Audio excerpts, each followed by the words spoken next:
Ioba Pene ahuru maiva. Te whaahapane Ioba I tāna mautaua I te hamani ino ianara. Ua parau meira Ioba na o meira. Mai te ahara te mauro te nā whaau o ora mai tō ne vārua. E haa paru no mai ai o tō ia ui te nāna mauprau. Ua ahurua e neia o tō wha inor a mai iau. E aure hoi o tō I haa mai te nāna wha te o te ora a mai. I hapa nuai hoa vau, te ia ui ho tā uha pai te vaira. Te hin arona o tō I te o te o iau. E te wha I te mai ia ui tā uhapa. Ia I te mai rā o tō. O te atua te whaahai haa mai iau. E nāna vau nei I haa ati I tāna upea. I naha te pinoa nei iau I taua hapa nei. E aitai whaaru o mai. Te pihua nei iau e aitarua e parau. Ua parau o iai tō uaratia e ere au e te ei haere.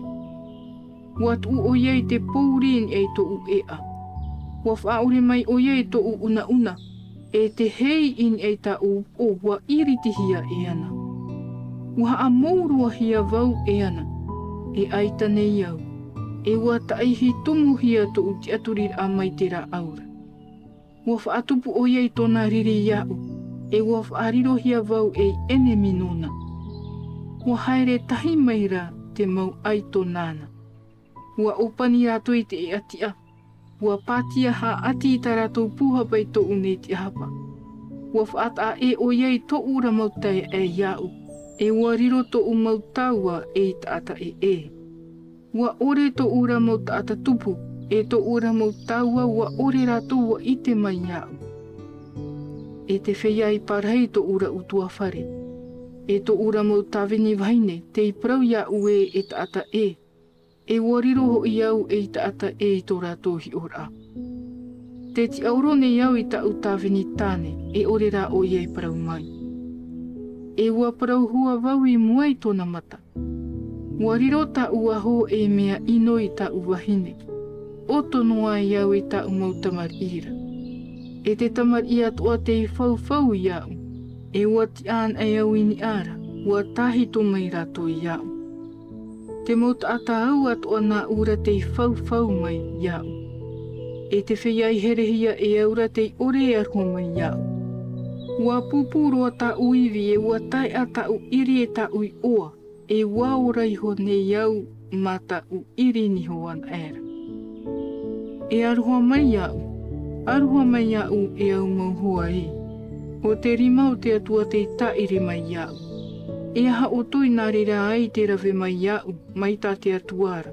E aita o toi maururu I tā utino nei. Ahiri tā uparau nei pau I te papa hia e. Ahiri o oti hia e ni e te papa e.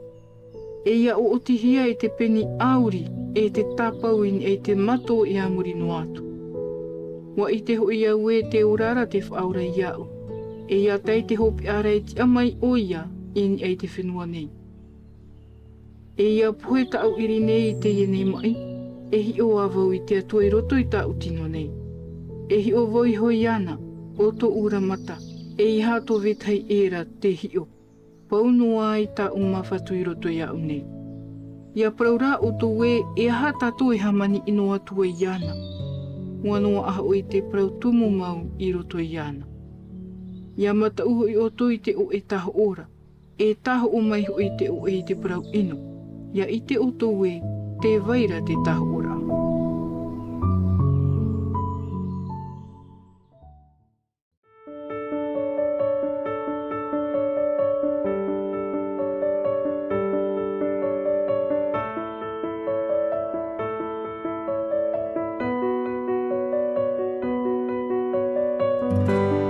C'était votre lecture quotidienne de la Bible en langue tahitienne proposée par le Centre Média Adventiste, disponible en replay sur cma.adventiste.pf.